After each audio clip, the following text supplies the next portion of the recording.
let's go ahead and get started then.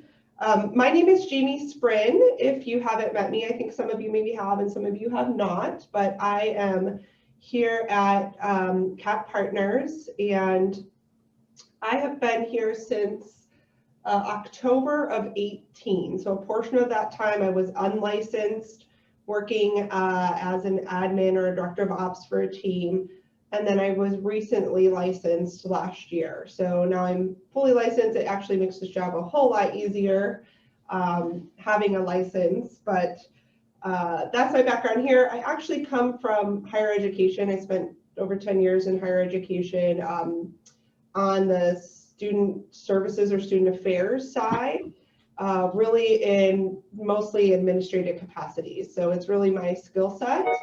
And it's work that I do enjoy doing. So hopefully, sometimes I shouldn't lead with, but this is kind of, people see this as the boring side. They want to leverage this part out because you're not out there working with the clients as much, but this is a really important part of the business.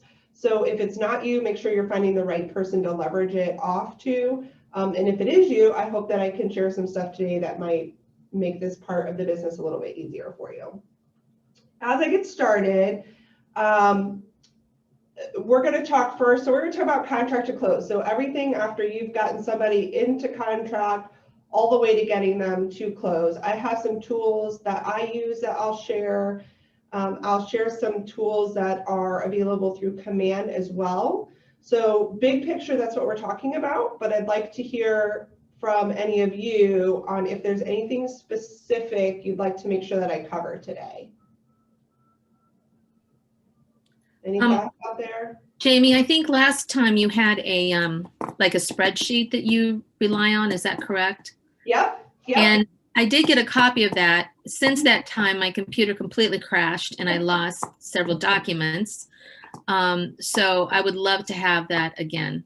I will. Yep. We're going to go over that today. So I'll share it. If you want to put your emails in the comments, if I could figure out how to get them on this particular screen. Or I'll leave my email address as well. Just shoot me an email and I'll make sure you get a copy of that spreadsheet once we get to it. And that's something I use to kind of keep track of everything that's in contract. That's what Melody's referring to. Thank you. Yep. Anything else from anyone else who maybe hasn't heard this before? All right, well, let's get started then. All right, so again, we're going to be talking about start to finish, kind of the process once you're in contract and then getting all the way to the closing table. We'll talk about some of the things that can go wrong as well, and you all may have some suggestions for that as well, and we can kind of share that amongst the group on things that you've seen kind of go poorly in a transaction and what could have been better to keep that together throughout the process. All right.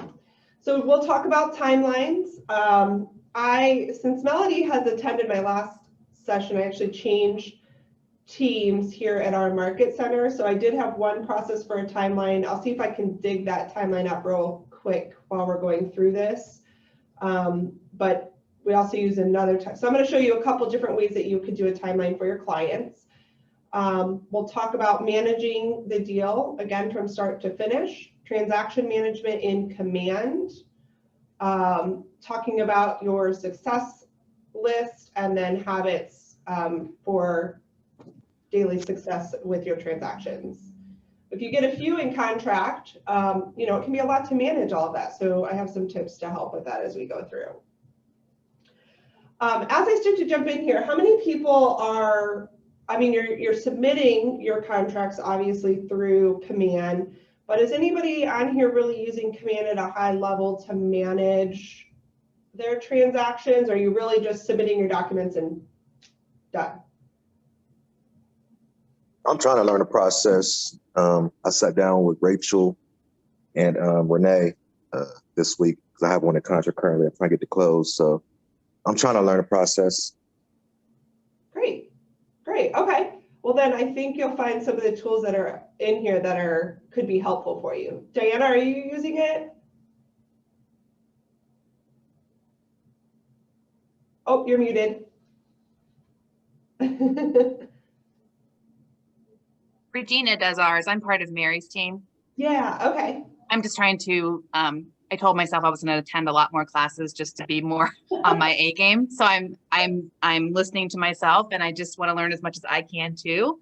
But as you know, Regina is our wonderful group coordinator. So she does all this and I know nothing about it. So just trying to learn from the best. Absolutely. All right.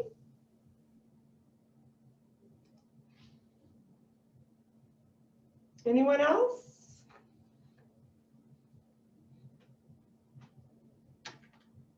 All right, well, let's go ahead then and jump in here as we get going.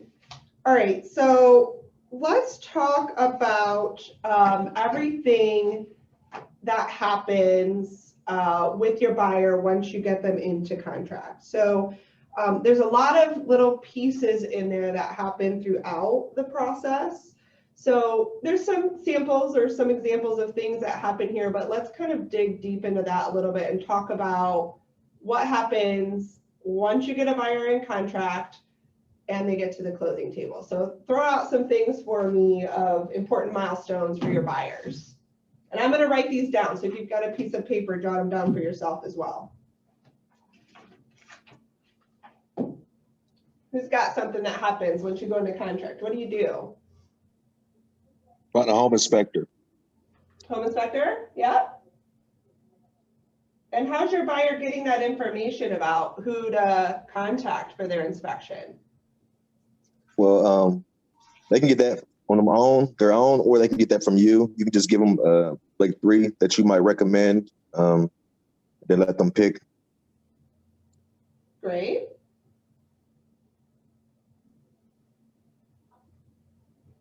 What else are they doing right off the bat? Or what are you doing? Oh, Diana, I can't hear you, Diana. Make sure that they have a pre-approval letter when you put in the offer. Mm-hmm. Yep. And then with that pre-approval letter, so if they're in contract, what are the first things that they need to be doing? Now, so they've been pre-approved. What's one of the first things they need to be doing once they get into contract? Make a formal loan application. Great, perfect, yep.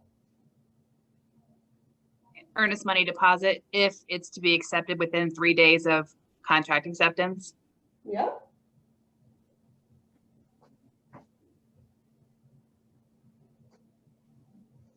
All right, what else? Also, it's important to advise your clients not to make any big expenditures that it could change their credit. Mm-hmm.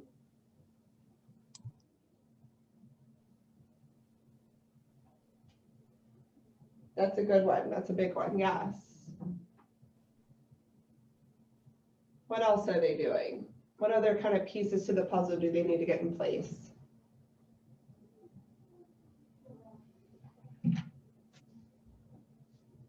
They'll have to have an appraisal unless it's a cash buyer. Yeah, great. So they're working with their lender on that. So something that comes to mind for me, and it's up here, is with home insurance. So their lender should be potentially giving them a little bit of guidance on that, letting them know that they're going to have that in place. But kind of along with that, we recommend to our buyers that they work through that insurance rep to pull a Q report on the property to see if anything has been filed, any insurance claims have been filed on the property. And that's something we give them up front in kind of their timeline notification to do that. So that might be something to jot down if you're not doing that right now. We'll go over that when I go over the exact timeline, just kind of throwing that out there as an idea. Anything And that's else? something their insurance agent can give them, right? Yeah, yep. Okay. They work through their insurance agent on that. And you might be surprised because we actually just had a buyer pull one, and there was something on them that seller said, oh, that was, something so small, we didn't even realize we needed to disclose that, so it might pull up things that maybe weren't in the RPD that your buyer might want to know about. So it's a good option for them to work through their insurance agent for that. Okay, so if they've requested a home warranty, if it's not in place, so we're seeing kind of both of those. Sellers are putting them on at listing. And if they're not, then, potentially the buyer's requesting it, or maybe they're not, they're trying to make their offer more attractive, but regardless, that might be a piece of the puzzle that needs to be taken care of once they get into contract as well. Okay, all right, so these are some of our big things as a buyer is getting into contract. Let's talk about a seller. How does that look different if you're a seller?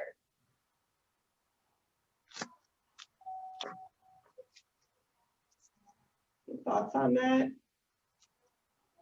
From my perspective, it's a whole lot easier for the seller. They're just they get into contract and just kind of sit back and wait and see what happens through all of these stages. So they need to be informed of when these things are going to be taking place and what to expect as well. Just like we're setting those expectations for the buyer, we want to make sure we're setting those expectations for the seller.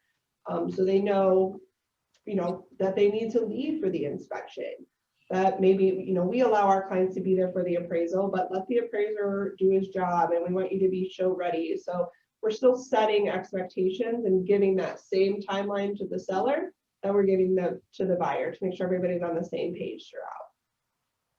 Is there anything big you could think of for a seller that anybody wants to point out?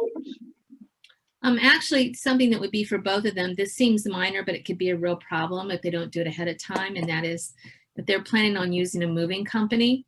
That could be booked, and that could be a big problem. So really, they both need to be aware of booking that as far out as they can. Yeah, that's a great one, actually, because those companies get booked up so quickly too, especially as we get into, the summertime and things are a lot busier. Hopefully that's our hope, right? We have more houses. Yeah, that's a great one to add in there. Anything else come to mind? Another one for both parties are your utilities and your mail forwarding. So it's something so small that sometimes can get really lost, especially the mail forwarding. I feel like everybody always thinks about the utilities because people want to set that up, but it's making sure your sellers are forwarding their mail to wherever it is that they're going next is kind of a big one. It's a small thing, but it's a big thing for your sellers. Okay, so we're going to jump in a little bit and talk about what we communicate and how we communicate with these buyers and sellers throughout the process. So everybody does this a little bit different. I myself like to put a lot of information in email and then follow up with calls and texts as appropriate. However, our client likes to communicate. But I think it's a great reference point if you can put information in an email that they can go back and refer to. So how many of you are let me not ask how many. I'd like to know how you all right now, before we go through any of this, how are you communicating with your clients once they get into contract?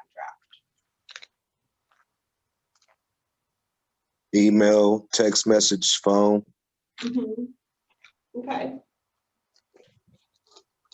I asked the buyers how they like to be contacted as far as, because, the majority are still going to be working, even if they're virtual, they, it's still hard for them to talk on the phone. So most of my correspondence has been through email. Oh, that's a good point, Diana, too, about people not being able to answer during the day. Okay. Well, let's talk this. So we've got this timeline. I'm going to flip my paper back over here. We'll talk first. We'll talk first about buyers, and actually we may be able to talk with them a little bit in tandem. But let's talk about the timelines and once they initially get into contract. So in both teams that I've been a part of, we always send out right away. So if they go into contract at night, the very next morning, we're sending out to them, hey, congratulations, you're in contract. Here's what you can expect.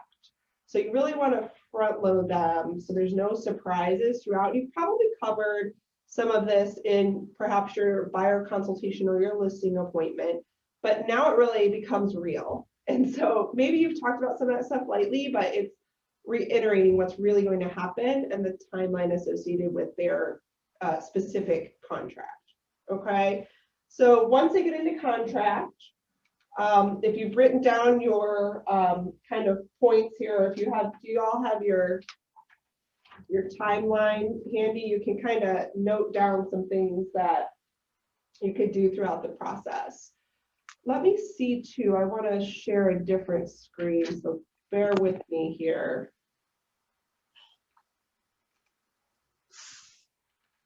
Let me see how I can get that.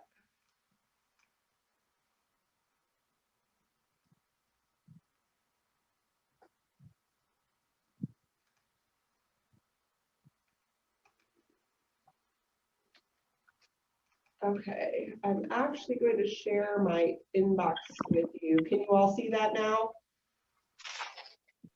Yes. Okay. So let me make this bigger. I'm going to show you how we do our kind of congrats, you're in contract with the timeline. So this is how my team does it now, and it's all in an email. Our buyers tend to work a little bit better, like just searching on their phone through their email to reference information or on a computer, more so than printing stuff out. So I do have another option if you have clients that work like that, and I'll show you that here in a minute. But what we do is for both buyers and sellers, it looks almost identical, is we break down the timeline, you can see it here, of all of the important pieces in their contract. So we're pulling those right out front because that's a 14-page document that we know they're not going to carry around and reference, but something quick and easy that they could either search in their email or print out is what we're looking for to give the client. So who's doing this now? And are you doing it like this type of format in an email? We do, Jamie. Okay, thanks, Meg. And Meg, do you guys do it in an email, or do you do a separate attached timeline? I believe that ours is an email template that Regina will fill in the specifics for each party. Okay. And yeah, and a lot of times, I mean, Regina's on top of it. We've just been slammed lately, but sometimes the other agent will actually send theirs to us and she'll just give the thumbs up and okay it. Yeah, yep, we have the same thing happen. So yeah. Okay. All right. So what we'll do again, we'll just kind of break down the important parts of the contract. And you'll see here in this email, I've tried to break it out where these are kind of your really important dates or information to remember. Here's things related to your financing, things related to your inspection. And Jason, you had mentioned about giving 3 recommendations. We do that here in our email. Again, trying to keep it all in one spot for the client. So if we have a buyer, this part is inserted for the buyer that has these recommendations for inspection. And then we give the title company down here, just so that they have all of that handy. They know the parties that are involved. And then some other reminders. So here's that part about the insurance agent. So we recommend somebody, but then we also remind them to pull that clue report. So we're putting that right there. So even though our agents are talking about it, we're reinserting that as a reminder in the email. Okay, so then we just go through and fill this out from the contract. And I just go page by page and fill in the timeline. And then Melody had talked about a spreadsheet that I use. So I'll jump over to that in a minute. And I kind of do them at the same time. So I'll fill out my spreadsheet and then I come fill this information in. Let's talk about counting your days. This is a big piece that sometimes gets there. I have seen discrepancies in timelines because of how people are counting their days. So when do you start counting your days when you're in contract? So let's say today is Friday the 9th. When do the timelines start? When should you be counting from? Day 1.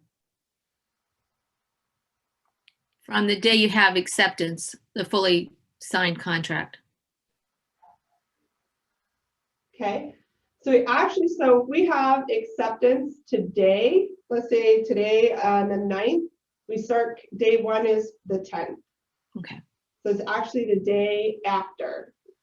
So if you get acceptance on, and let's say it's at 11:59 p.m. on the 8th, or on the 9th, excuse me, I'm getting my days mixed up. It's the same, it still starts day one on the 10th. Does that make sense? So you count all your days out from that.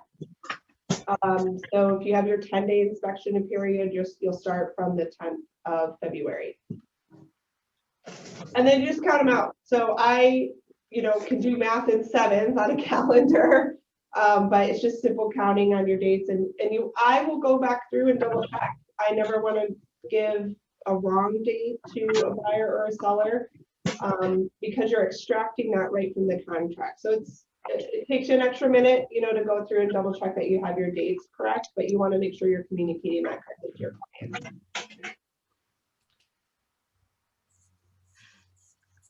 Okay, so we put these on here. Same thing for the seller. Again, the seller timeline is exactly the same, except we're just not including this inspector information, but we are connecting all the parties in here. So all the title company information as well, and we let them know that they're going to be contacting them. So in addition to this, if you're on a team, you have somebody who's probably doing this for you, but if you're not on a team, you want to make sure that you're getting your contract over to your buyer's lender right away. If we're the seller, if we're the listing agent on that, we still reach out to the lender just to let them know that we are the listing party. If they have any questions on the listing or the property itself, they can reach out to us. We just want to open up all those doors of communication. And that way it's not a surprise if we ever do happen to call, like, hey, can you let me know when the appraisal is expected back, or something like that. We've already made that introduction with the lender. Same thing with the title company. So we're sending over the contract and the party's information, so our client's information, to the title company. And I like to include all the ways that they can reach a person. So, and I'm going to pull up some templates here too, so you can see those. Let me go back. So let's talk about the lender real quick. So for the lender, I'm sending over with the buyer the contract. I'm asking them to let us know when that loan application is complete. I know Meg had mentioned that. That's a really big one, to make sure we're communicating that back and forth with the listing agent. So we've got to get that information. And then when the appraisal is ordered, and then I include the title company information right there for the lender. And you'll notice I just have these saved as templates in Gmail. I don't know if is anybody using that? Does anybody use that feature in Gmail? I'm sorry, what was the feature? Yeah, I just use templates. So I'm going to close this out and I'll bring it back up. It can save you some time, especially if you're on your own or not. I mean, I do it because I'm on a team and it just saves me time, but you pull open a blank email, and if you have some templates saved, and I can show you how to do that, they're right here, and it just pops in.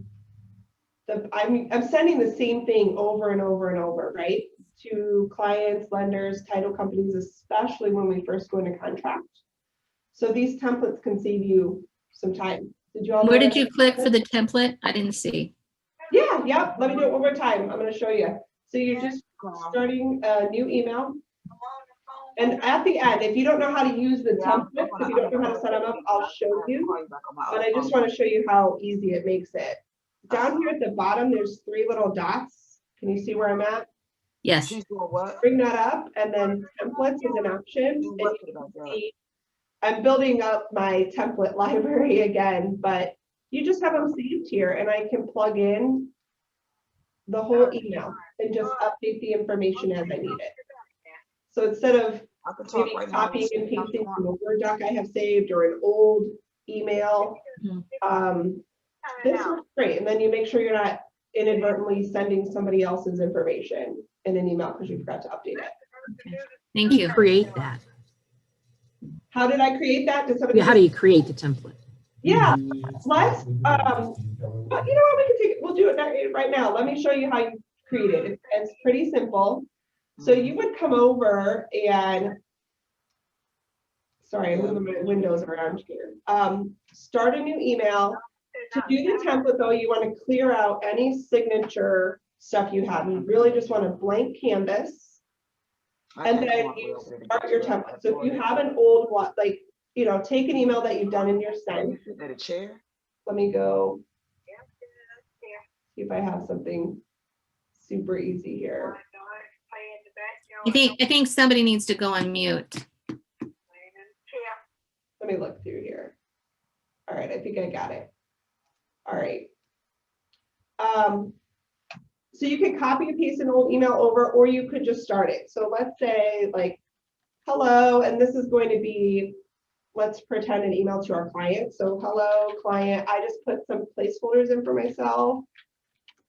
And you type in whatever you want. This is a reminder too. You would type in all of your content and then you can sign it. You don't need to worry about your signature. Okay, so you're writing your email. You can even do the subject. So you could put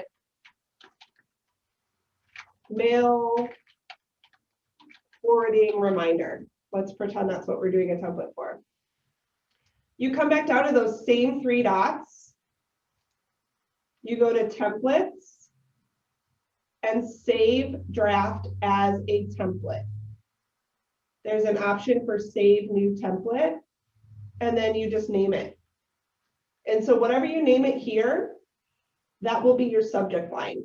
So sometimes I'll name them something that I can edit so that it's quick for me to find in my list. But if you want, you know, if every mail forwarding reminder you're going to send, for example, just says mail forwarding reminder, just name it that for ease. So you save it. And then now I can close this. When you go to start a new email, so now we have our template saved, we're going to start a new email, same way I showed you before, these three little dots, templates, and now my mail forwarding reminder is there. So it pops right in and I just update my information. So hello, Susie, and the rest of the email would be there. Does that make sense? Multiple offers. Yes, thank you. Yeah, it's such a convenient, quick, this is such a time saver. So if you're copying and pasting from another doc or going to find old emails, that just takes time. So if you're not using this, it's a really great tool to really keep your communications to your clients consistent, but also to save time. All right, so we've got that. So let's go back here. So we're back with the lender. Send all of that information over. Again, same thing with the listing side. So if we have the seller, we're just doing a quick introduction to let them know who we are, that we're representing the sellers, and if they have any questions, they can reach out to us at any time. All right, so title company, let's pop that one in here. So again, we're providing all of the information over to the title company up front. So you'll see a lot of title companies will send over like, send me your commission, send me how I can contact the buyer or the seller, send us a home warranty invoice, etc. I have this as a template. I'm often beating them to it because I'm just getting all of that information to them up front and they're, oh, thank you, this is everything we need, we'll be in touch. I like to do that just to, you know, it helps to build the relationship. We're presenting that information to them. It just makes everything so much quicker. So I'm pretty detailed in here on what they're in contract for.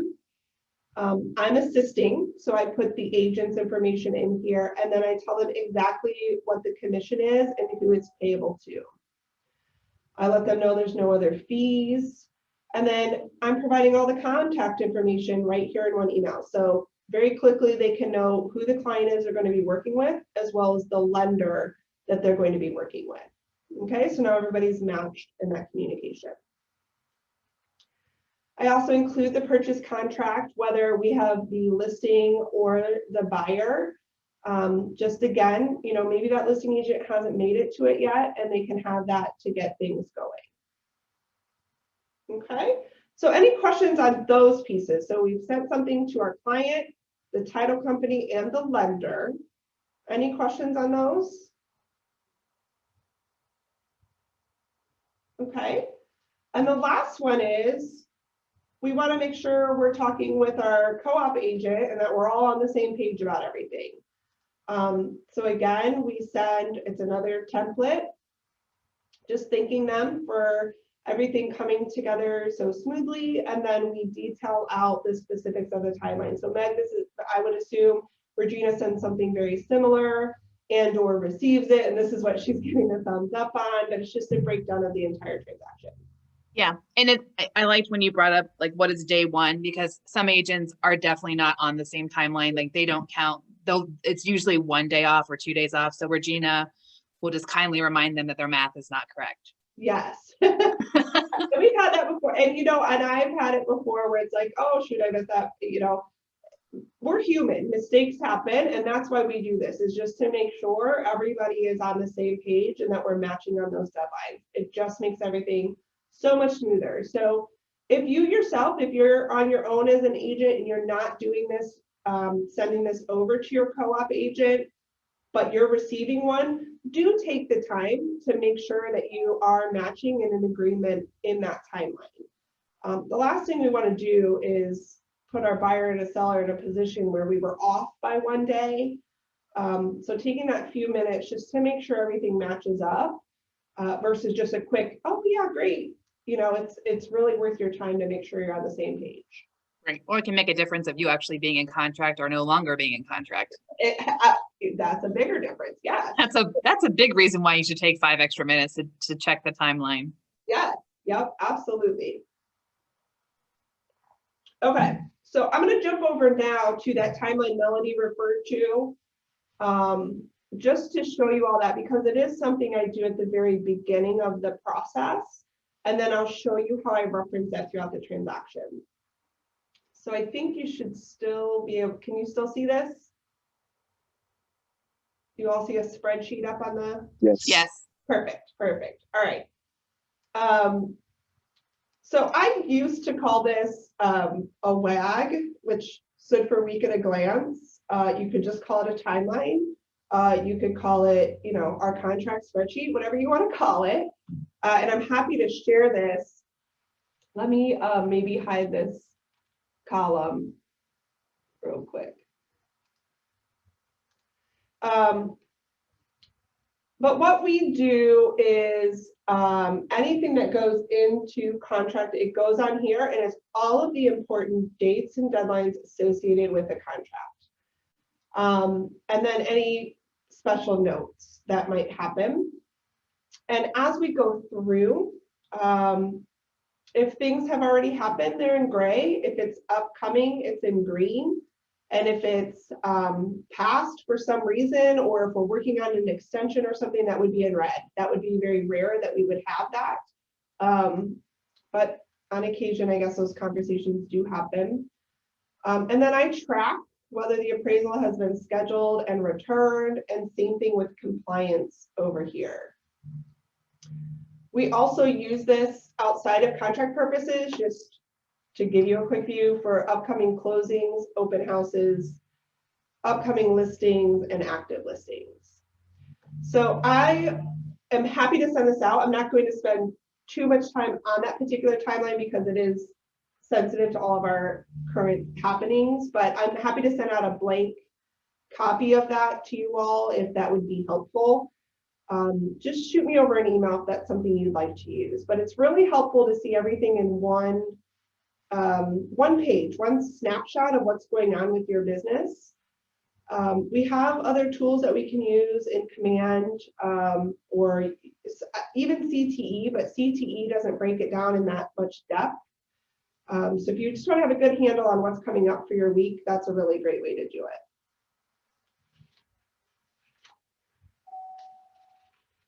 Okay. So let's talk. So now we've talked about the beginning. I want to go back to when we're communicating with our clients. So up front, we've sent this information. What else are we doing after they're in contract? So we do this the next day. What are some important other points that we're communicating with them, and what are we communicating to our clients? Thoughts on that?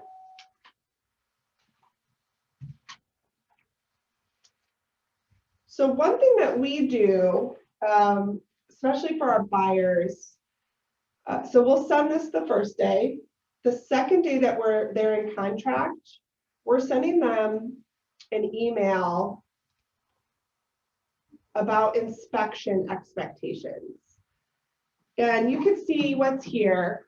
But basically, we want to set the expectation, and the agents have talked about this, but it's a good reminder of what the purpose of the inspection is. You know, that it's not a pass-fail. The inspector's not going to tell you if you should buy the house for that price or not. They're basically there to point out anything that could be wrong with the property, and that our focus are going to be these major items. Okay, so this is just kind of, it's a nice summary again to put that in front of the buyer before they get into the house with the inspector. I know we've had a variety of inspectors. You all probably have too, where some can scare you and some are put you at ease, you know. So we just want to set the expectation up front of what the purpose of that inspection is. Is anybody doing this with their buyers, kind of sending this in email? Are you having that conversation? No, I'm screenshotting all this and distilling everything. Yeah, and go ahead, Med. I just wanted to know if you were willing to share some of these or all of the templates with this group. Sure. Are you able to? Yeah, let me, I will just confirm with Karen. Okay. Any reason why I couldn't, but let me just confirm that. Okay. Thank you. So absolutely. The nice thing about doing this is consistency in your communication. So if you have these templates, if it's part of your checklist, you know, every single client is getting a reminder about what's going on in the inspection. Every single client is getting a reminder about X. So build these into your checklist. And we'll talk about that checklist here in a little bit. Okay. So that is with the inspection. Same thing with like when your title commitment comes over. So we send in, and I don't think I have a template for that one yet, because as I mentioned, I'm working on building those up. But when the title commitment comes, we send the same email to every single seller and buyer that reminds them that this is the responsibility of the seller to provide clean marketable title to them per the contract. And we reference the contract part if they want to go back and look at it. But we just let them know that they need to review the title commitment. It's an important part of the contract and making sure that they understand what is in there. So make sure that you are communicating that, and you yourself are reviewing that as an agent to look out. You know, a buyer doesn't necessarily know what that is, and I don't think that it's necessarily our place to advise on what's in there, but it might be something to point out, you know, here's something you might want to review with the title company if you have questions on that. But make sure you're taking the time to do that, and then also inform your client on what that title commitment is. So I don't have a template to pull up. I might have one that I can, let me look in my email here real quick, because I know I just sent one out.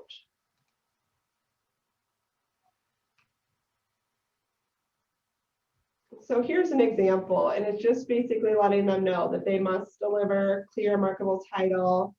The title commitment summarizes all the pertinent details as well as the title search findings surrounding the property you're in contract to purchase. And here's an example, and I checked in with the title company on this already. There's some name validation that has to happen. So just letting them know that we're going to get an updated commitment so they're not shocked when that happens. Again, it's just keeping them in the know is right.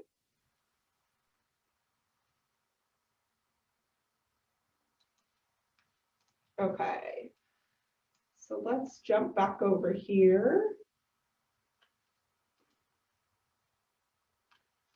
I'll pull this back up, and if we need to jump back into my email, we will.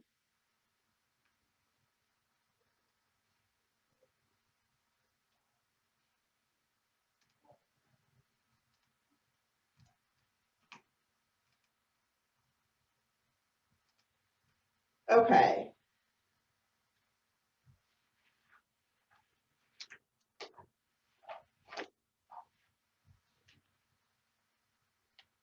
All right, and then throughout the process where we're talking about communication, I like to say that I pride myself in trying to keep everyone as up to date as possible. And that's where your checklist and or that spreadsheet can come in handy.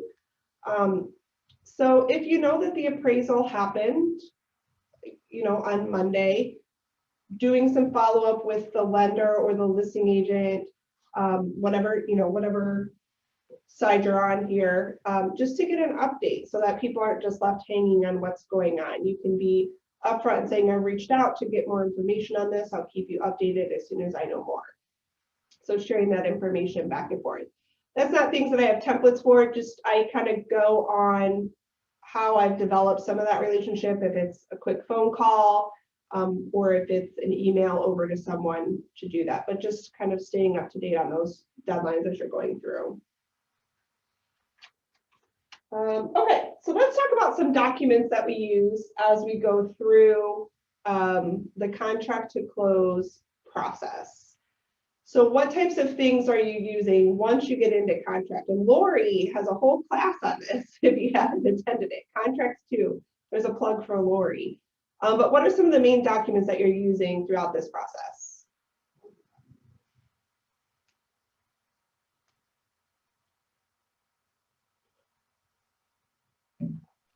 The contract? What was that? I said the contract. Is that? Yeah.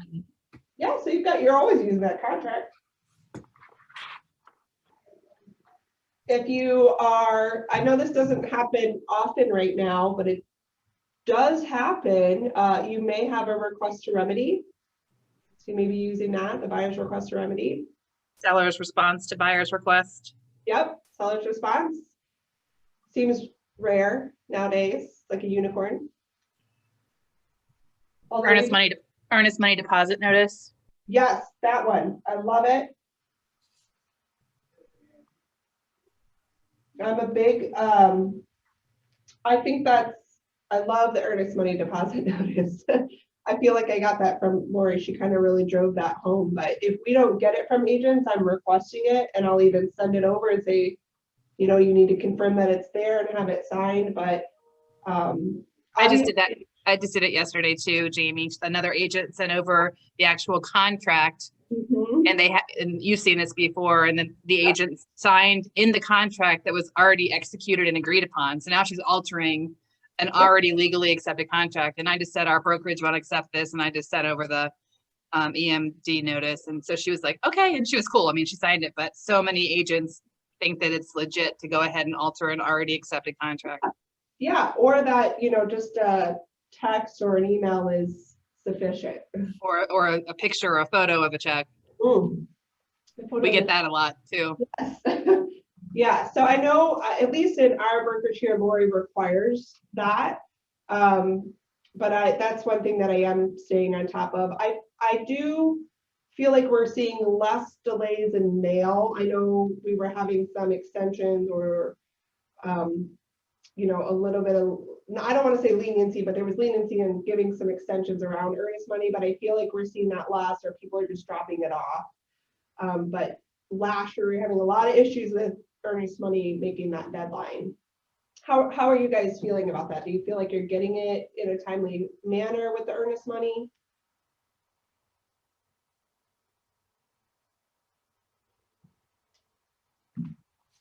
Hopefully. All right.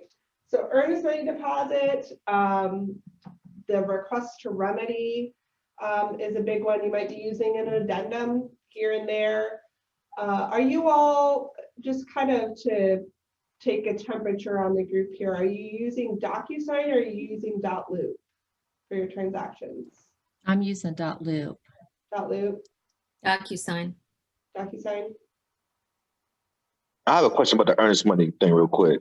Now, Yeah. is it 3 days after the contract is accepted? Because I know, I believe I had one contract where the agent put in the agent remarks that the earnest money had been turned in at a certain time. So I just want to know if it's automatically 3 days after contract. So you have, per the contract, Jason, there are 2 options. So the first option is that it can be due 3 days after acceptance. And then the second option is 3 days after, I actually think the contract states agreement to remedy period has expired, but after your inspection period. So if the buyer has 10 days for inspection, it would then be 3 days after that period has ended. So those are the 2 options per contract. Okay, thank you. If there were something else, that would need to be in your additional terms and conditions and agreed upon by all the parties. But per the contract, those are the 2 options. You might also have an escalation addendum, especially now. Yes, that's a good one, Diana. Yes. Yep. Yep. Anything else you can think of? I think those are the big ones. Oh, another one might be your seller's occupancy after closing agreement. So we are seeing that as well. The agency disclosure and team disclosure if you're on a team. Yep, those are good ones. Yep. Yeah. And then there are some other forms that I feel like you could use in more rare instances. So if you need information on financing that you haven't received, there's like a demand notice. There's a demand notice for your earnest money deposit. Again, Lori teaches a whole class. I think there's 24 documents you can use after you're in contract. And I feel like we normally use maybe 3. But there's a whole bunch of documents that you could use, but those are kind of the big ones that you see as you move throughout the process. Okay, so another document that you might have that's not actually a document that we're preparing. So we talked about the title commitment, but the lender is preparing or should be preparing a final loan commitment. I know Lori talked about this before in either a office meeting or a broker's corner on some lenders providing them and some not providing them, and making sure that you are getting them. Is that something that you feel like you're getting from your lenders or seeing on the listing side from the buyer's agents? I'm genuinely curious to hear your responses on that.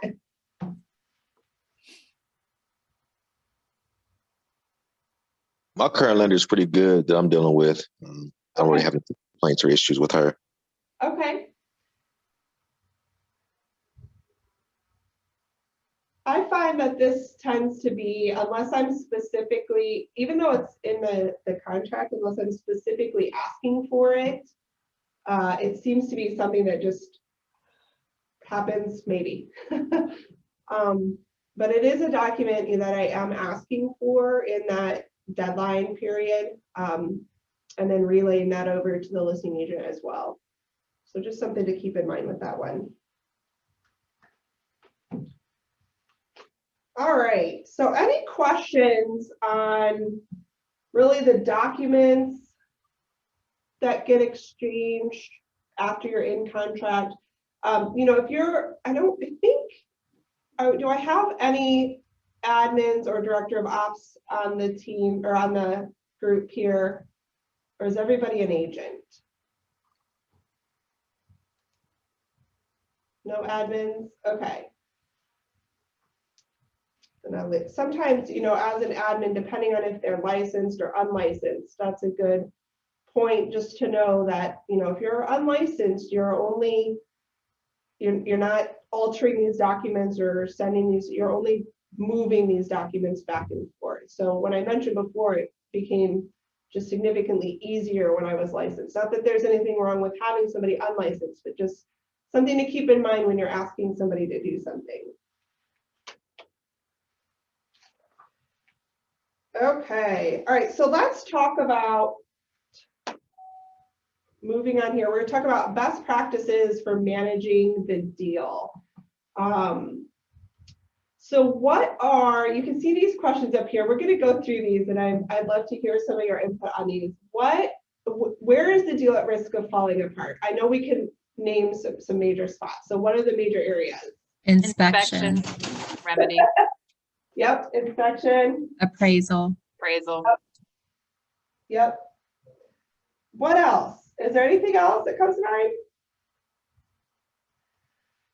Financing. sometimes it's buyer's remorse. They've changed their mind, but then they'll just say, they'll find something small with the inspection and decide to back out. Yeah, I've seen that. Yeah. Well, especially now with all the escalation and people making 30, 40, 50,000 over list price, the reality sinks in and they may have just jumped the gun too soon for fear of missing out. And then after a couple of days, they think, wow, I'm spending 45,000 more than list price.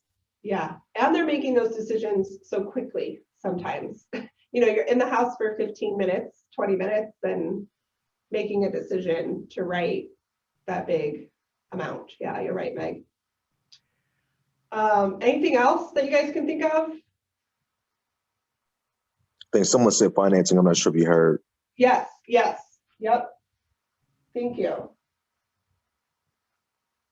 How about, I'm going to bring up one, since the condo docs and the HOA documents have gotten it moved into the contract last year. That has actually in fairly recent past affected 2 deals that I was a part of. One of them fell apart. They terminated over the restrictions in the neighborhood. And Do you remember what it was? What neighborhood? No, what restriction? It was they had a lot. It was like a freestanding condo, it was an FCON community. Sure. Did not like how restrictive it was, to the point that they couldn't have any more than 3 pots on their stairs outside. Gotcha. So it's just, now that they're being presented that up front so quickly and closely and actually taking time to review it, I at least on my side, I had that twice happen where it was that, and then another one was just in a condo downtown, and they just had questions on the financials, you know. So I think it's just being more diligent about that now that that's part of the contract. And not that you weren't doing that in a condo before, you know, you had the condo checklist. I just think there's more awareness around it now with it being part of it. I agree. Okay, so what are some best practices to help keep the deal alive? So we know kind of going in, we have these pain points, if you will, that could kill a deal. What are some of the best practices to help make sure that things move smoothly and keep things together? Setting proper expectations, being proactive, not reactive. Yes, I agree. And I think making sure you're just clear communication across the parties and making sure that that is happening, keeping people up to date helps too.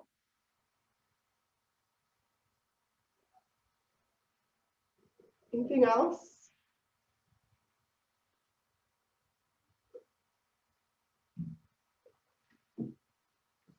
I think being honest with people as well as you're going through, and that kind of goes along with what Meg was saying about just setting expectations up front. But you know, just being honest with your buyers or sellers as you're going through the process so that they know what to expect. I think timing on when things are presented is important as well. Yeah, that's a great one. If you do it earlier on, you know, and they're in love with the house and, you know, they're not under as much stress, it may play better for them than later on when they're starting to get really stressed about everything. Yeah, I think that's a great point, Melody. Yeah, anyone else have thoughts on that?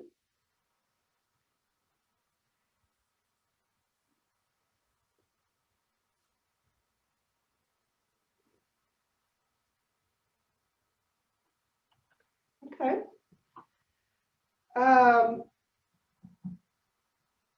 All right, so then let's talk about, I think we've actually kind of talked about some of this already, but deadlines, so tasks that have deadlines.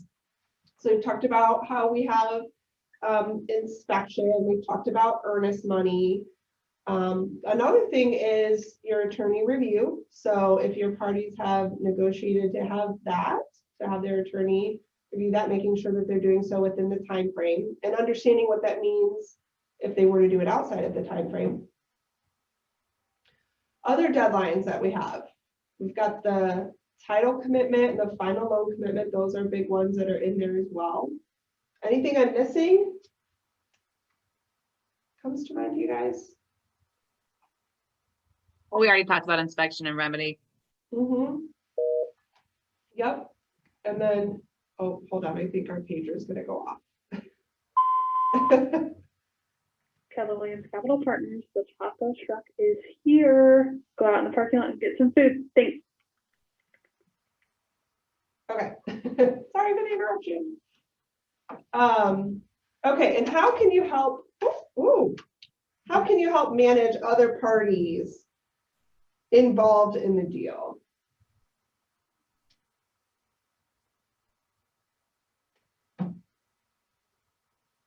So if you have someone who's slow to respond on things, or is not hearing back from, how would you best handle that? Just contact their broker, the brokerage. Yeah, I've done that in the past. I certainly do it. I do my due diligence to try to engage with the agent or the vendor, or, you know, so I've had that happen with the title company before, where I've had to call somebody else, like, I'm not getting an answer, who can I speak to? But I think first, kind of trying to go to your point of contact and open the communication, like, you know, hey, here's why I need this information, this is important. Hopefully they know that, but trying to do that. And if not, you're right, Jason, going to maybe their broker or to a manager at the title company, or with your lender, or whatever the case may be. What happens if you miss a deadline? What do you do? Drop an addendum, all parties agree to XYZ extension, get it in writing. Exactly. Otherwise, you're not in contract. Exactly. Yep. Exactly. Yeah, I've had some.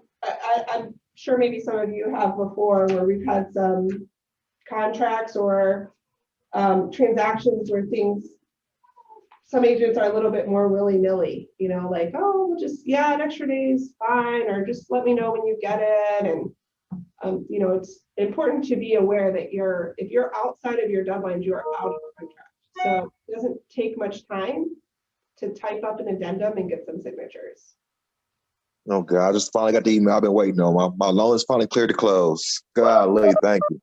Those are 3 words that we love.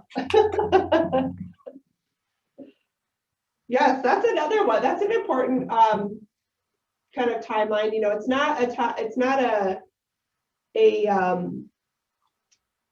a deadline that I specifically put on a timeline, but it is something that I'm letting both buyers and sellers know. Like, if we have a lender involved, these are some words we're looking to hear, and we like to hear those, you know, 3 or 4 days before we get to closing, you know, just to kind of set that timeline. You know, we know those 3 days, but we want to make sure in terms of the CD, now they can get clear to close after that, but I usually set kind of that timeline. This is where we're looking to get that. And we'll let you know once we have it. That makes sure lets us know that everything is ready to go to the closing table and the buyers are ready to sign. So communicating that back and forth with your parties is important too. Nice lead in on that, Jason. Thanks. I was glad to lead him with that. Woo. Yeah, that's a good one. Okay, let's talk about our co-op agent that we're working with. So why is this relationship important? Well, you may do other contracts with them. You want to do business with them in the future, especially if you're in a bidding situation and they've had a bad experience with you. It could hurt your buyer. Yeah. Yeah. Any other thoughts on that?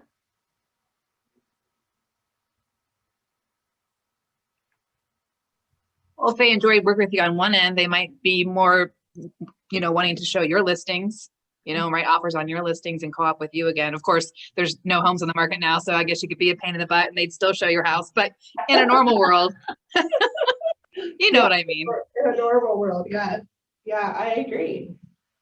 And I think so this is important too when you think about not just that moment that you're making an offer or that you're getting into contract, but also just thinking about the interactions you're having outside of the contract relationship. So even when you're showing a home and asking questions or interacting with agents in the office or outside of that, all of those relationships are really helpful as you go into making an offer and then going through a contract. So we have those conversations sometimes about, this person is great to work with because they're so detailed, they're on top of it, they're going to get it to the closing table.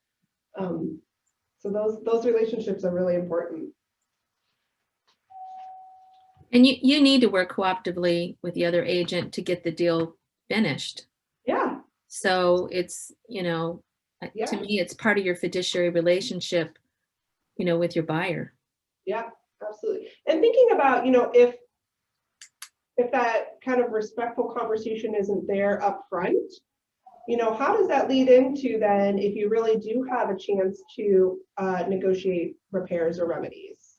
You want to make sure you're setting a nice positive tone throughout. And we know that things happen, it's not always roses as you're going through negotiation or the way somebody might react or, we understand that and that happens, but, kind of bringing it back to that, resetting yourself to make sure that you're setting up your buyer or your seller for the best outcome. It's not about us in that moment, it's about our buyers and sellers.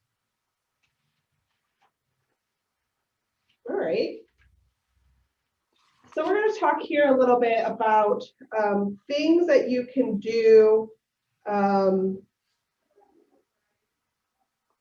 with your clients as we're getting ready to move forward to closing. So these are the things that help to continue to foster that relationship and that your client then is going to send somebody to work with you. So who here has bought and sold before? Have you all bought and sold? Yes. Yeah. Okay.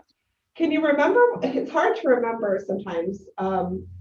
It's been, wow, I think 14 years since I bought the house that I'm in now. And now that I'm in this process, just trying to look back, like when you weren't an agent, what it was like when you were waiting to close. Can anybody remember what that was like? Yeah, I remember being really anxious and like, what do I do if I need this? Or who do I call for that? Or, there's just, you don't know anything necessarily as a buyer. If this is your first time, or sometimes even if it's your second or third time. I've worked with clients that were repeat clients of Brian's and this was their third home. And she said, I just need you to walk me through this process again. It's not something people do every day. And so making sure that you're providing value to your clients that they can carry with them after the transaction. So one big thing is creating a vendor list and a utility list that you can share with your clients. So some of us have really long vendor lists. We have a vendor or 4 or 5 or 6 for one thing. And maybe you don't need to share a lengthy vendor list that's got, I don't know, 100 contacts on it. But maybe you create kind of a short vendor list that has the main things that home buyers need that they can have to save afterwards. Does anybody do that? You share that with your buyers?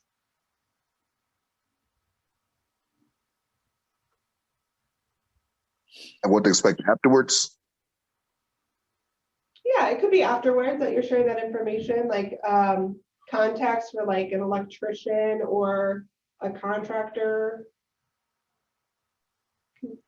Oh no, I mean, I would give that information after the inspection if there's still something that needs to be inspected or needs to be fixed. Yeah, absolutely. Okay. So I've heard kind of pros and cons on sharing a list, just kind of throwing this out there. You know, some people say, I want to share this list so that they have it and they can reach out to somebody when they need it. And then I've heard other people say, well, I want them to call me for that information. I don't want to give the information to them. I want them to reach out to me. So I think that's only valuable if you're maintaining that relationship so that they know to call you, that you're setting that information. But I would say if you're going to do a vendor list and provide a vendor list, make sure it's branded, make sure it has your information all over it. So every time that they reference that, they're thinking of you. But that's definitely one thing you can provide either before, you know, as you're going through the transaction or afterwards. That's something to keep in mind. What else might there be that you provide to your buyers and sellers to help make their lives a little bit easier in this process? Someone said it before about moving companies. How about a list of movers and contact information, and maybe you have some discount codes or something you could share with them. So if you don't have that, it might be worth your time to reach out to some moving companies and build those relationships, so you can share that with your buyers and sellers. Both people are moving, so both people need that. So it's a good relationship to build. Anything else come to mind? Things you could give throughout the process?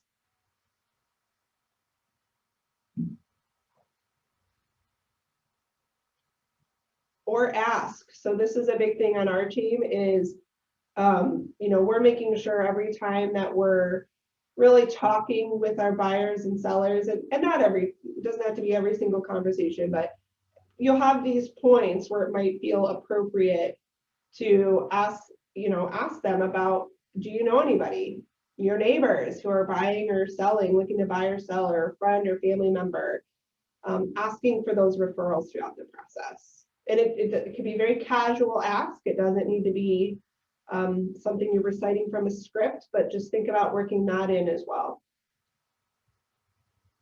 You know, if they're having a really great experience, you want to be able to share that with other people. Okay, and then let's closing gifts. Who does closing gifts? Do y'all do closing gifts? Do you not do closing gifts? I do closing gifts. I do. I'm about to. How to? Yeah, because you're clear to close. About everybody else. Do you do them? Do you not do them? I do. You do? Yep. Okay. I'd love to hear what some people are doing for closing gifts, just to get some ideas. Oh, yeah. I just go by what throughout the whole process, what I'm learning, what they like and what they might need. And I kind of, so it's been, you know, it's different, you know, depending on the client. So it's really personalized. Diana, do you try to stay like in a price range, or do you kind of gauge that based on your? Well, hey, thanks. It was great talking to you. I try to keep it in a price range that I have in mind, you Sure. know. I try to. I also, anytime I would see them, I was raised by a mother who was from the South, and you never went to somebody's home or met with them without giving them a small gift. So even when I meet with them still, you know, I might give them a bottle of wine or something if they want to show me their new furniture. I had a buyer who just had a new fireplace put in, so they wanted me to see it. So I brought a bottle of wine. I just don't like to go empty-handed, you know. Yeah, I don't know if anybody on here knows Pamela Smith, but she was here for a while. She's from the South too. She said the same thing. She always would take something small over, you know, for a listing appointment, or if she was meeting with potential new buyers, she always brought a little something for them. But, okay. All right, any other thoughts on that and things you can do throughout this right here? So the KW app, is anybody using that? Any honest feedback on that? And if you're using it? So I've not been. If you know me, you know I've been a big cheerleader for Command and everything that it can do. But this is one thing that I feel like is kind of hit or miss. It's not always as up to date as I'd like it to be. I think there's value in using it, and I really do need to revisit, but it's not something that I've used a ton. So I don't want to pretend that I have great things to share because I haven't used it a ton myself, but I know they've made some updates to make it better. All right. So let's talk we're going to talk about transaction management. Where are we at here on time? We're good. And I'm actually going to pull up Command and look at the checklist. So I think it was maybe Jason, somebody had mentioned about checklists. Irregardless, we're going to take a look at them. So you may or may not know that this exists in Command. But you can customize. I kept saying checklist. So a lot of people have a paper checklist, but Command actually has a really pretty awesome checklist feature that is working. It works great. So let me pull that up here real quick if I can remember the login. That's going to be the challenge. Give me 1 second here.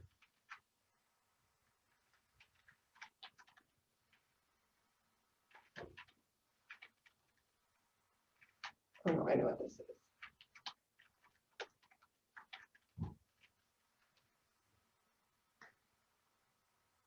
Okay. Oh, I bet you guys can't. Can you see that? Can you all see that or no?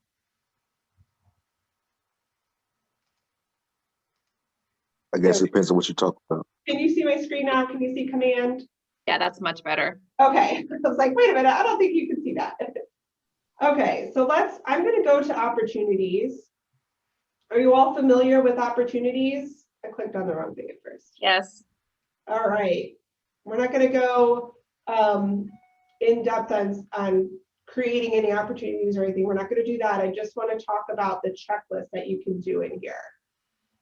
And if you have an admin or a director of ops, they may have already done this for you.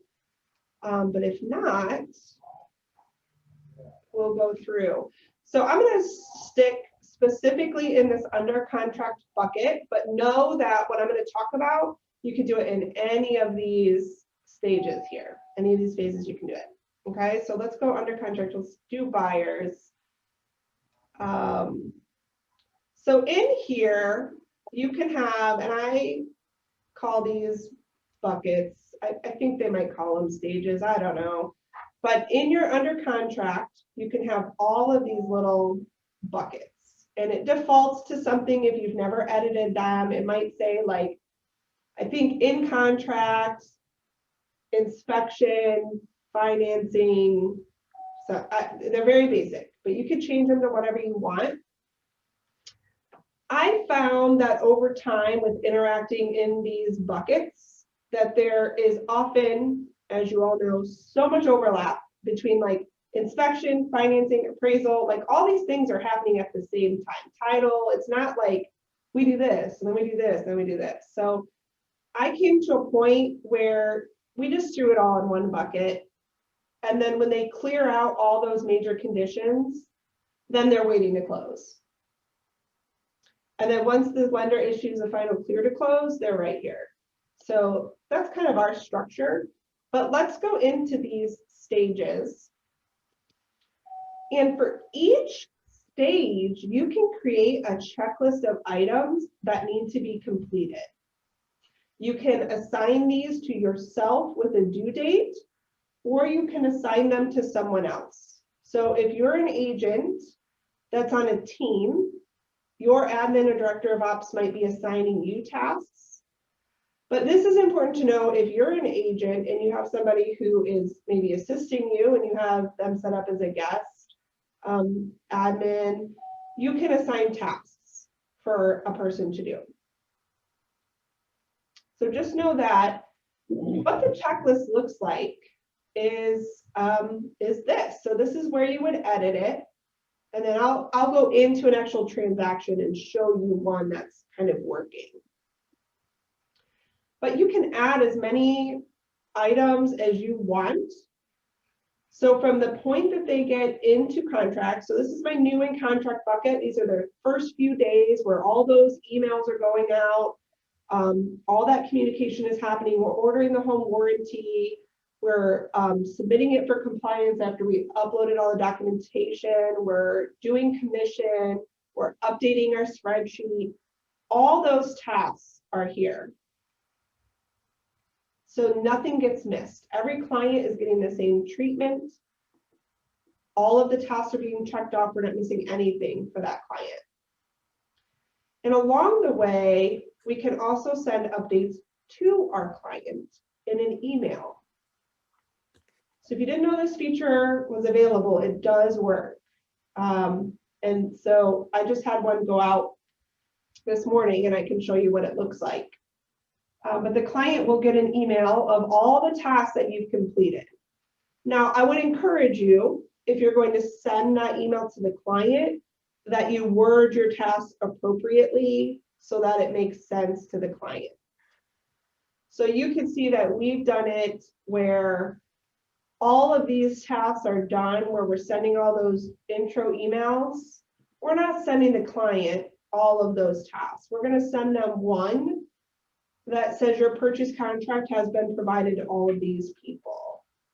And then that they should know that the title company and lender will be in contact. Okay, so think about that as you're going through the checklist. Is anybody using these checklists in Command? No, didn't know they existed. There you go, Jason. Here's something new for you then. Anybody else using them? Or team using them?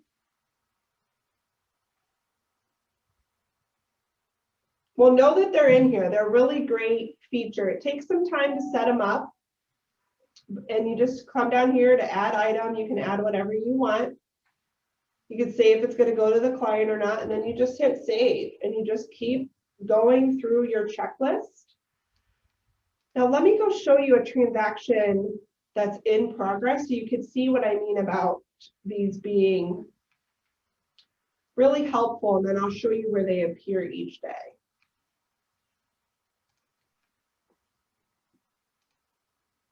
So here's a buyer that we have in contract, and here's his checklist. And you can see what's been completed because it's been checked off. It was assigned to somebody and when it was due. And then down here, you know, we still have some things that are upcoming.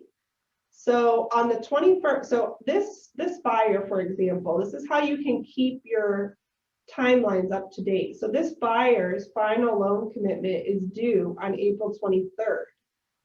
But I've set myself a reminder for a couple days before to check in with the lender to see how everything is going and remind them that I need that loan commitment on the 23rd. Okay, so you can set yourselves reminders for your deadlines just to stay, you know, ahead of everything. And then I've gone through and you can see, even though he's not in the waiting to close bucket, I've gone through and already assigned all of the tasks so that they're ready to go. And that way nothing gets missed. This is just one of my steps right away. Once a buyer gets into contract or a seller, they're set up for sellers too. But just to make sure everything is assigned so we never miss a step in the transaction. Any questions on these checklists? Would these be helpful to you if you're not using them? Yeah, so I would encourage you, if that interests you, to get those reminders, take some time. You're going to need to time block some time for it. It takes a little time to get them all set up. But once you get them set up, it's a great peace of mind to know you're going to get these reminders and nothing is going to be missed in your transaction. So those reminders, let's talk about where you get them. When you log into Command, so I'm going to go right back to the main dashboard. You have tasks right here on the front page. And you can filter this by all tasks, contact tasks, or opportunity tasks. So what I was just showing you, those are opportunity tasks. So you can filter by that. Where I prefer to go is over here to tasks. I just like to see the whole screen. This isn't big enough for me. Every day I come here to tasks and I look and see what's assigned to me. And I'm in Karen's, but in mine, I would have my own tasks assigned. But I wanted to show you the whole editing. But you just come over here. It tells you what your task is, what transaction it's associated with, and when it's due. And let's say you're going to go on a long weekend trip, and maybe you might be a little bit more disconnected than you are normally, or maybe you're going to go on a week. I don't know what that's like since COVID, but maybe you're going to go on a trip and you want to kind of make sure you've got everything buttoned up. You can look forward at your tasks for the next 7 days and just make sure you've got everything in order. So either you've got it handled or you've got, maybe a reminder on your phone so you don't forget. This is a great feature just to make sure you're staying on track with everything. Questions on the opportunity tasks?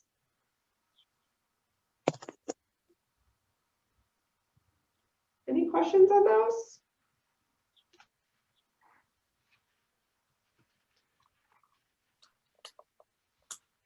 All right. The next thing we're going to talk about, this might be something, again, you may not even know it exists, but there is a consumer, I don't want to call it a consumer guide. I'm going to call it a buyer guide or a seller guide, not to be confused with the consumer guide. But they are underneath of this consumer tab right here. Ooh, my mouse is underneath. There we go. The consumer tab, and you'll see up here, guide builder.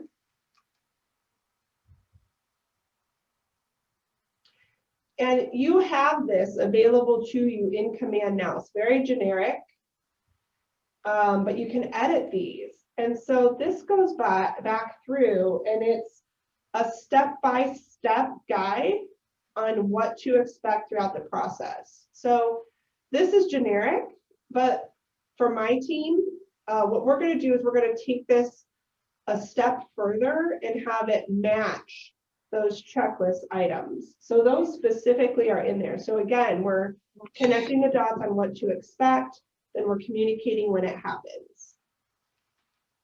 But this is another great feature that you can help or that you can use to help your buyers and sellers know what to expect throughout the process. And is this also under the opportunity tab or no?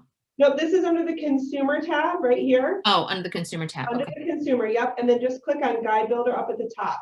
So you can place this on your website and on your app. So we talked about the app. You could share this, and I would gauge your clients on this. Not every client is going to want to be communicated or referenced in this way. But if you have clients who are really savvy with their technology and this is how they like to refer to information, this is a great tool. Is it printable? No, it's not really. I mean, I guess maybe you could print it from the website. I haven't tried that, but it's not intended to be a printable item. It's intended to be digital. Yeah, yep, that's what it's intended for. And again, you can just come in and customize this information. You can change the pictures. You can change the text. It's all completely customizable to you. You can take it out. So just know that that's an option. Did you all know about that, or is that new for you? It's new. New? Yeah. Yeah. Yeah, they're pretty cool. But again, just kind of gauge your client on how they want to be. I wouldn't rely on this over something else, but it's just another option for you. All right, so let's go. We're almost finished here. Let's jump back over.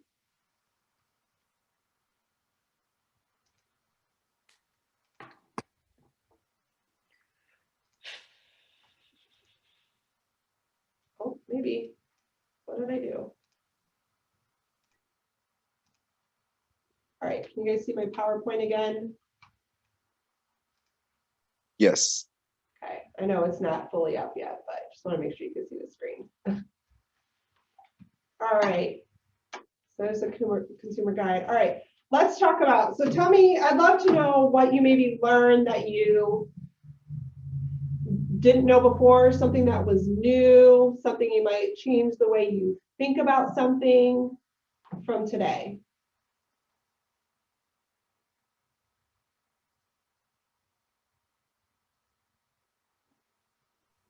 I've learned quite a bit. I don't think I can put my finger on one thing, but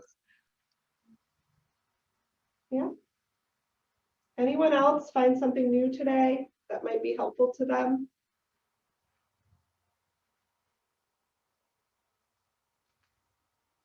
The command features, But they didn't find that's Yeah. something that I didn't really know about. And also, I love your templates. Yeah, so those are my two, this is my main role. This is my important role on our team, is to make sure all of the deadlines are met and met in a timely manner, and that we're not falling out of contract because of those. Those checklists and that spreadsheet are what I live by.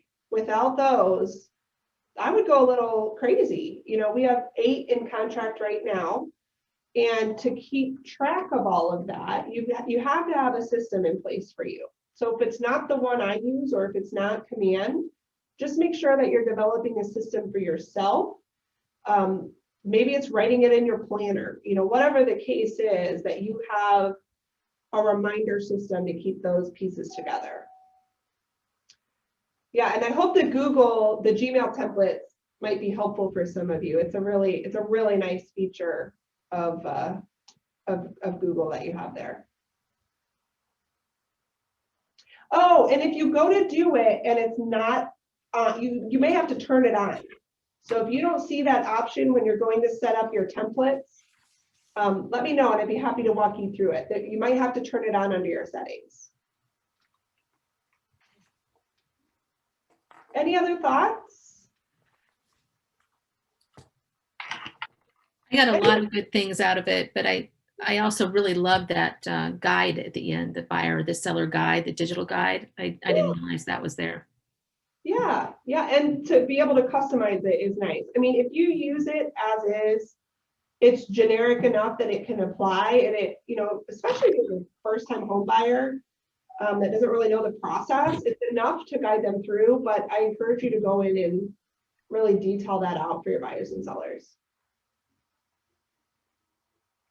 All right, any questions that I can answer for you, or maybe something I missed that wasn't clear?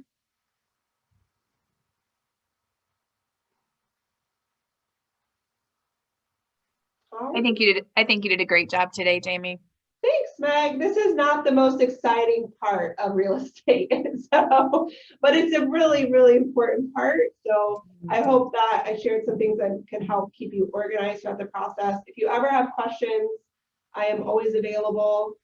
And if you'd like some of the tools, let me find the chat here. It is actually the part that gets you paid. Yeah, 100% is the part that gets you paid. Yeah. All right, I'm going to bring up the chat here. Oh, I see these emails. Okay, great. I will go ahead and copy. If anybody else wants a copy of anything I've shared, type your email in there. I'm going to copy and paste these out. So give me a little bit of time. I've got a busy afternoon today, but I'll get some information over to you with those templates. Okay. All right, and I'll put my email in here too, my personal, in case you ever have questions. You can reach me there or here, not that it matters, but I have a KW too. You can reach me at either of those emails, and I'm always happy to help. And I'm in Karen Smith's team here at CAP Partners if you have questions and you're in the building. Okay. Thank you. That's all I have for you guys. Thank you so much for joining in. Thank you. You're welcome.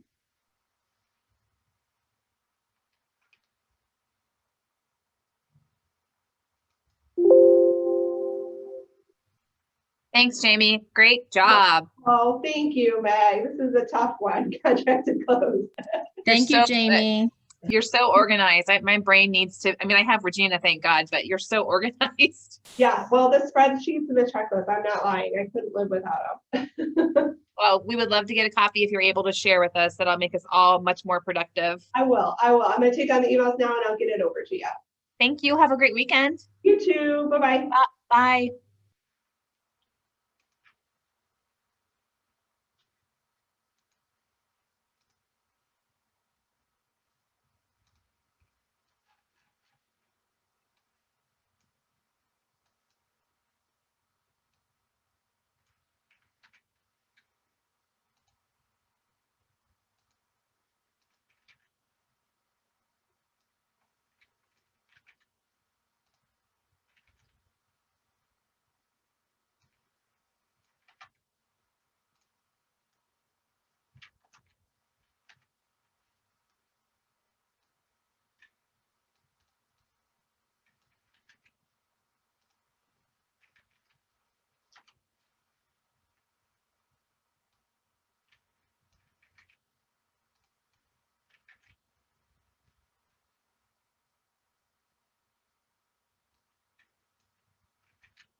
What are you doing? Just taught contract to close. You taught it Yeah. for the third. So, Congrats, y'all. how are you? Is it alive? Living our life. I Oh, don't know if it's the life. why not? Hmm. I wanted to drive by your house the other day, but my kids wouldn't let me. They wanted to get out and explore, and I told them they couldn't. I mean, there's only nails in the house, it's not outside. So I mean, I think your kids would be okay. You think they would be okay? I mean, Well, I mean, they live at our house. I think they'll be okay. I mean, good thing your husband can save lives. So Did you go get tacos? I had Raquel get it for me. You did? Oh, because you couldn't go out there. No, I don't support it. She just eat the food. You're too much, Jeff. You're awesome though. See you. Have a good one. Thanks for all you do.